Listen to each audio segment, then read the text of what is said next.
샬롬, 여러분 반갑습니다. 이진기 전도사입니다. 벌써 2월의 마지막입니다. 시간이 참 빨리 흘러가고 있는데요.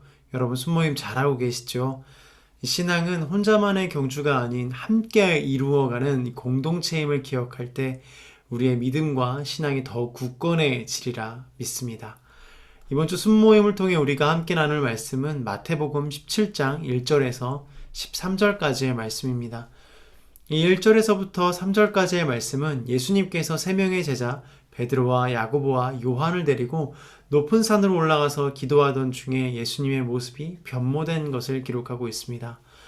예수님의 얼굴이 해처럼 빛나고 옷이 빛처럼 새하얗게 됐다고 성경은 기록하고 있는데요. 성경에서 이야기하는 이 변형되다라는 헬라어 메테모르포데는 단순히 외모만 변화되는 것을 넘어서서 내면에서부터 진행되는 영적인 변화를 말해주고 있습니다. 이것은 예수님이 완전하신 하나님을 뜻하고 있는데요. 예수님의 원래의 모습을 보여주는 것입니다. 그 변모된 모습을 세 명의 제자들이 보게 되는데요. 그 세 명의 제자들에게 예수님이 자신이 메시아임을 확신하도록 보여주시고 또 그 확신 가운데 제자의 길이 흔들리지 않고 걷도록 도와주시고 보여주신 것입니다. 그러자 4절에서 베드로가 이야기합니다. 주여, 우리가 여기 있으니 참 좋습니다. 주께서 원하신다면 제가 여기에다 초막셋을 만들되 하나는 주를 위해, 하나는 모세를 위해, 하나는 엘리야를 위해 짓겠습니다. 베드로는 주께서 원하신다면 자신이 집을 짓겠다고 이야기합니다. 하지만 이는 예수님께서 원하시는 것이 아니었습니다. 마치 예수님께서 원하시면 자신이 집을 짓겠다라고 말하는 것이 예수님을 위해 기도하는 것처럼 보이지만 실은 우리의 유익과 만족을 위해 기도하는 우리들의 모습과 굉장히 흡사하다는 것을 발견할 수 있습니다. 그러니까 우리의 기도의 제목은 오롯이 예수님께서 원하시는 기도 제목이어야 합니다. 베드로가 말하고 있을 때 빛나는 구름이 그들을 덮더니 구름 속에서 소리가 들려왔습니다. 이는 내 사랑하는 아들이다. 내가 그를 기뻐한다. 너희는 그의 말을 들으라. 이 빛나는 구름은 하나님의 임재를 나타냅니다. 하나님께서 말씀하신 것이죠. 마태복음 3장 초반부를 보면 예수님께서 세례 요한에게 세례를 받으시며 하늘에서 소리가 들려 이는 내가 사랑하는 아들이다. 내가 그를 매우 기뻐한다 라고 기록하고 있습니다. 오늘 본문 5절에서도 동일하게 하나님께서 말씀하고 계시죠. 그리고 그 이후에 한 문장이 더 붙어 있습니다. 너희는 그의 말을 들으라 하십니다.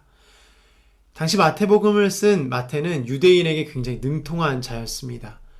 유대인들이 가장 크게 생각하는 사람은 이 모세와 엘리야였는데 구약의 율법을 대표하는 모세와 이 선지자를 대표하는 엘리야가 함께 있는 상황에서 이 모세와 엘리야보다 더 큰 분이 계시다라는 것을 한 번 더 확인해 주시는 것입니다.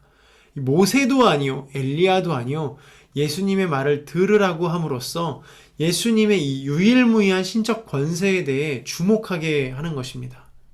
예수 그리스도를 가장 높이는 것이고 구약에서 예견된 하나님께서 보내신 메시아, 즉 유일한 구원자 되심을 다시 한번 선포하는 것입니다. 모세를 능가하는 자로서 또 엘리야를 능가하는 자로서 모든 사람들이 고대해 왔던 그 메시아가 예수 그리스도이심을 하나님께서 직접 말씀하고 계시는 것입니다. 우리의 삶도 이 다른 어떠한 것을 의지하는 것이 아니라 오직 주님 한 분만을 의지하고 그 십자가의 사랑으로 구원하신 주님의 능력을 의지해야 합니다. 6절에서 8절을 보면 제자들이 두려운 나머지 얼굴을 땅에 대고 엎드렸다고 기록하고 있는데요. 당연히 두려웠을 것입니다. 이 자신의 잘못이 생각나고 자신의 못난 생각들이 못내 마음속에 걸렸을 것이에요. 그리고 무엇보다 거룩하신 하나님의 말씀을 들었기 때문이죠.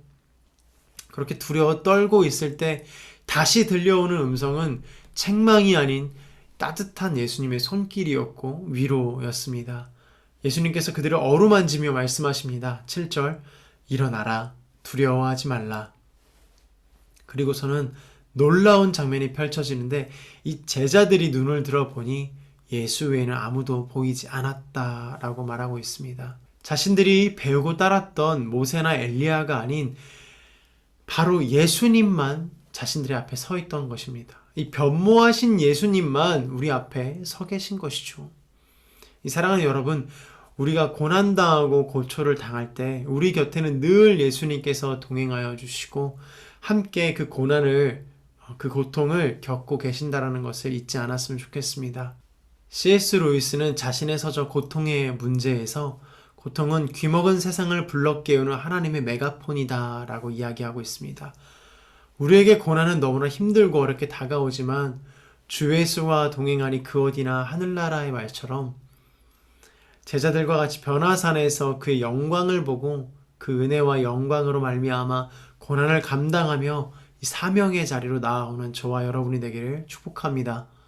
앞으로 있을 또 순모임과 일주일의 삶 동안 여러분들의 삶이 하나님과 동행하게 되기를 계속해서 기도하겠습니다.